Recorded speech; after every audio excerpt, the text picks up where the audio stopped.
When we deal with them, we interact with them.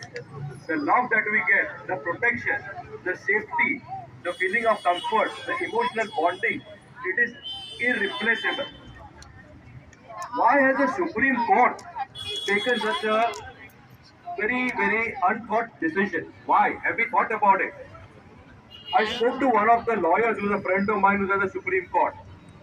You know what he told me? He said that the judges actually believe that the dogs are killing children. The judges believe that there is a Jain judge, I won't take the name, who was in the last judgment. Okay, he's a Jain, but he has passed this judgment because he believes that dogs are killing children. Now, why does he believe such a thing? Because of the data presented to him.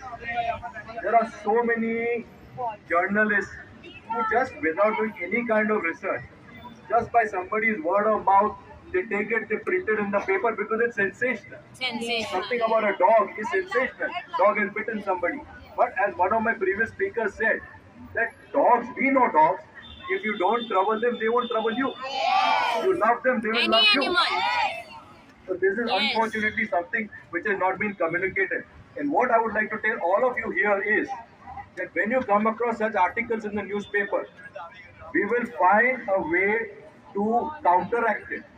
There is a way to form a body, to have an investigative journalist, to counter question, and to even sue such people for putting out such wrong information, which is leading today to our friends being killed. Yes, sir. Yes. Now, what I would like to mention very clearly here is that please understand that when this, if such an order goes through to pick up all the dogs, put them in the pounds, etc., try and look on the YouTube and research what has happened to the dogs in Jodhpur. It is Very terrible. terrible. Yes. Because, Bad, and bad. there is one of my other co-speakers rightly put that there is a dog meat lobby, don't forget that, who is going to benefit from this.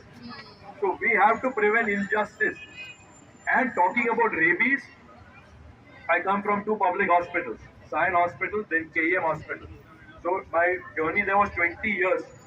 Over time, we couldn't find rabies cases. In the Oh. private sector today, you cannot find rabies cases which are spoken to directors and all across the